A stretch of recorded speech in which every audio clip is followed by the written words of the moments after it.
morning all. Today we would see what would happen to a circuit in which only capacitor is connected and an AC voltage is applied across this capacitor. First of all, we should talk about capacitor just a bit.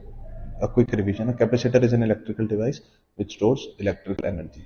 Since it is a passive electronic component, it has two terminals, as we know. There is no positive or negative terminal. It's just the way the capacitor is connected in a circuit. It would help the capacitor either to get charged or to get discharged. The main purpose of the capacitor is to store the charge. When the voltage across a capacitor increases, the capacitive inductance or the resistance of the capacitance, we can say, it tries to reduce the value of current in the output circuit. So the capacitor in a DC circuit will actually limit or oppose the current as it charges. Once the value reaches to its maximum, or we can say when the capacitor is completely charged, the net current in the circuit would drop to zero. This would only happen when we use a DC source, but if we use an AC source, a capacitor would get charged and discharged after each and every half cycle. So what happens is, let's say we have a capacitor, pure capacitor, negligible resistance is connected across an AC source. Now taking the AC source as same, V equals to Vm sine omega t. We won't change this equation because this equation helps, the same equation across different components of the circuit would help us to identify what actually happens in a circuit. Let's see what happens when we connect the source of AC voltage to a purely capacitive circuit. Okay, so moving on, we have already studied in the chapter number 5 that the voltage across a capacitor is given by charge per capacitance.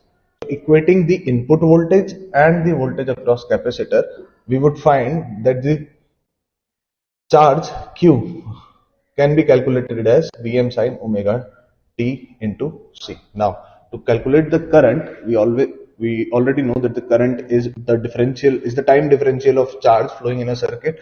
So taking the differential of this equation, we would get the final equation as omega C Vm cos omega t. Now again, for the ease of comparison, we would convert cos omega t into sin omega t with the simple formula that cos theta is equal to sin 90 plus theta.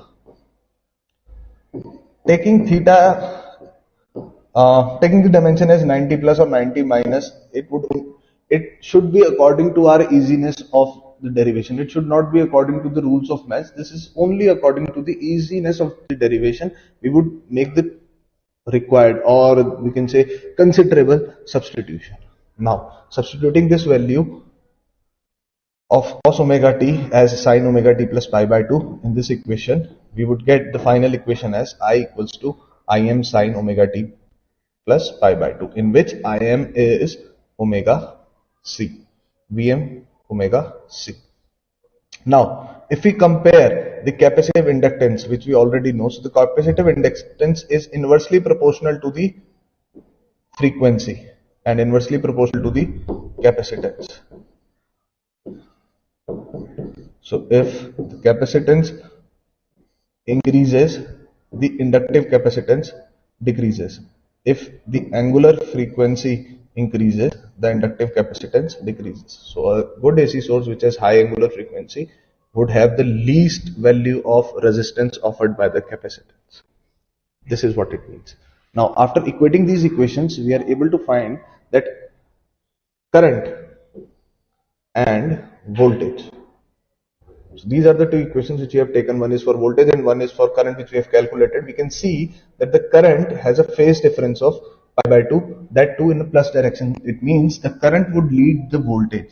As we can see in the diagram, we can see that the current reaches its maximum value prior to voltage, and the time period is again T by 4. Moreover, if we draw a phase diagram, we would find that the current is leading the voltage by 90 degree.